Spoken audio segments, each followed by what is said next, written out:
So, after the Evangelion Evasion Mode Optimus Prime crossover and Threezero show-stopping DOX Starscream review, WonderFest Shanghai delivered even more jaw-dropping surprises, especially from Yolopark, blokees, and Trumpeter. The scale and ambition on displays make this one of the biggest review events we have seen in years. Let's start with Yolopark. At Shanghai event, they unveiled a flood of new images of prototypes for their AMK Pro, IIES and AMK Mini lines. One of the standout announcements is a massive 62cm IIES Transformer 2007 Trilogy style Optimus Prime, standing at a towering 24 inches or 62cm tall. This figure isn't just big, it's Yolopark's most detailed, most complex, and most premium offering yet. It's a true centerpiece for any collection. This Optimus will come fully equipped with his dual iron blaster and dual energon sword, just like we saw in the film. Without a doubt, this is the crown jewel of Yolopark Bayverse lineup, and it's built to impress. In this new prototype shot, the proportions look far more refined than earlier reviews. The shoulders are broader, the chest plate sits more naturally and closer together. The transformation barrels from his arms to the iron cannon look seamless, giving that illusion of integrated weapons mechanic. Yolopark also showed multiple IIES variants of Bumblebee Movie Optimus Prime, including a half-clear plastic version with a holographic earth. That version may play into display lighting or special effects scene. In their AMK Pro line, they added serious depth and sample prototypes of Bumblebee Movie, Revenge of Poland, Dark of the Moon, 2007, and 8 protection figures were on show. You saw Optimus Prime, 2007 Revenge of Fallen and Dark of the Moon design, Blackout, Ironhide, Jet, Sentinel, Rip from 8 protection, and Dark of the Moon Megatron. Yolopark AMK Pro Transformer 1 or Transformer 2007, Jazz, and AMK Pro Dark of the Moon Sentinel Prime. These two are incredibly impressive. Even unpainted, the sculpt details, armor layering, and articulation are top tier. Movie accurate proportion, clean detailing, and a set of accessories. His iconic shield blaster plus alternative parts just look especially crisp in the new photos, with his permanent arm transforming cannon clearly sculpted, a removable alternative arm, an alternative head whose purpose is still a little bit mysterious since it looks exactly like the head on the figures. That also seems quite tone, doesn't sell so well with Yolopark AMK Pro Prime, Sentinel or Megatron, but on the bright side it may scale well with a Takara Tomy movie masterpiece scale, since those figures are a little taller than Yolopark AMK, but shorter than the Threezero version. The Dark of the Moon Megatron prototype stands out heavily too. He's confirmed to include a metal chain wrapped around his chest and a real cloth-like cloak, classic Megatron flair. With all that details in the sculpt, once painted, this mold could become a must-have. And Ironhide isn't left out. Yolopark also showed a painted prototype for their AMK Pro Ironhide model kit.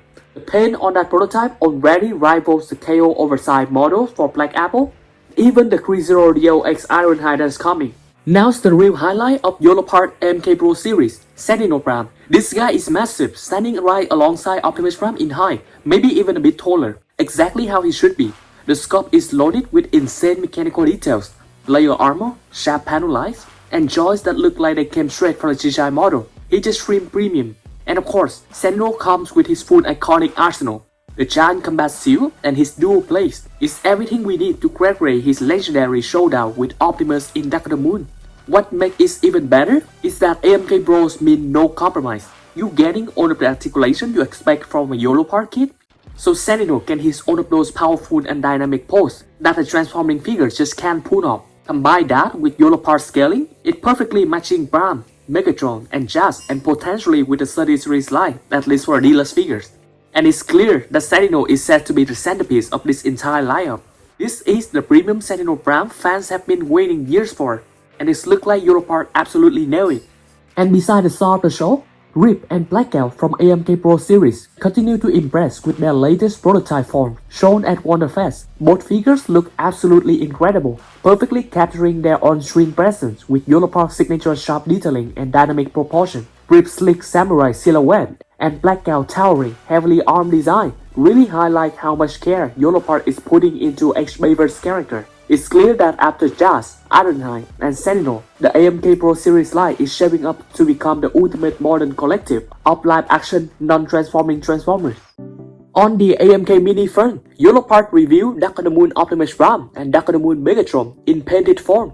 A mini Dark of the Moon Optimus Prime, in particular, looked exceptional, wide shoulder, visible golden piston details, and a surprisingly premium feel. In some areas, it even appears to outshine the blocky Dark on the Moon Jetwing Optimus in details and proportion, especially considering its lower price points. At this tiny scale, this AMK Mini Prime is shaping up to be a serious competitor to not only the blocky Dark on the Moon Optimus Prime, but also the Revoltech Dark on the Moon Optimus Prime.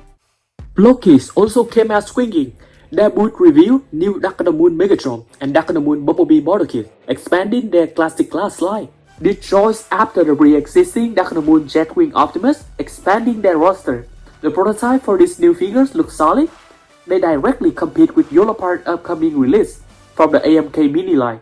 From the prototype shot, Bumblebee is shown with his battle mask rather than an unmasked head or bone choice, and he appears quite tall, almost as tall as Dark on the Moon Megatron and Dark on the Moon Jetwing Prime, which may stress their internal scaling logic.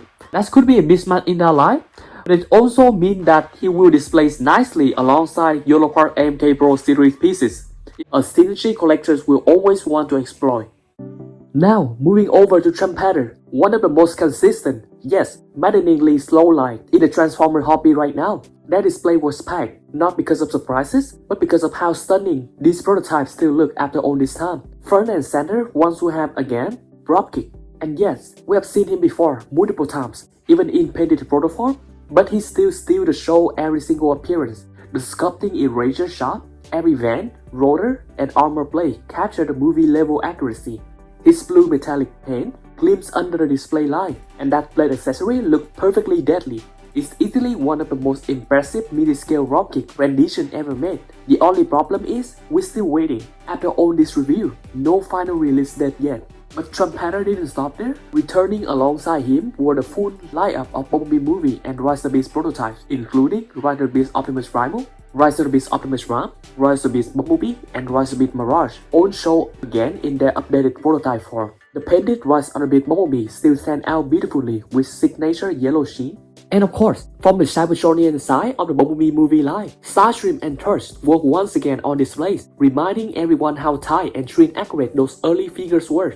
But the bigger question still hanging in the air, where are the last 9 Optimus Prime and Megatron? We have seen the early Ray prototypes and they look phenomenal, intricately detailed, fierce, and ready to stand toe-to-toe with the rest of the Trumpeter lineup. Yet, even now, we haven't seen the painted prototypes. For many collectors, those two are the holy grail of the Trumpeter line. The moment this brand proves it can remaster the Bayverse design at its peak.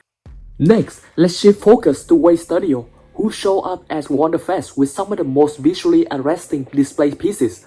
Not just model kits, but full-on statue and dioramas built to dominate any collection. One of the stars of their showcase is the Dark on the Moon Jetwing Optimus Prime with Weapons Commander Standard. This piece is loaded with details, from the aerodynamic wing backpack and thruster to the sculpted panels and mechanical textures on his armor. The displays include a full weapons array, a command center base, and accessories that complement the figures rather than clutter it. And the star of the show is a massive weapon ring displays. Way Studios brought out a full diorama scale displays, capturing Optimus Prime in his most powerful Dark on the Moon configuration, surrounded by the complete orbital weapon system seen in his Dark on the Moon battle. The sheer scale and density of mechanical details in the weapon ring is breathtaking. Every cannon, missile pod, and armor plate is fully sculpted with sharp metallic texture, an intricate mechanical layout that looks like it came straight off the ILM render. Way Studios has always focused on creating true cinematic moments rather than just articulated figures. This Jetwing Optimus with weapon ring might be the most ambitious yet. It's not about articulation, it's about capturing the perfect second in time. Optimus Prime armed to the teeth, ready to end the war once and for all. If you made it this far, you already know Transformer is about to get wild. Drop a like if you enjoyed the update, tell me your favorite review in the comments, and don't forget to subscribe. The next wave of Transformer news is closer than you think.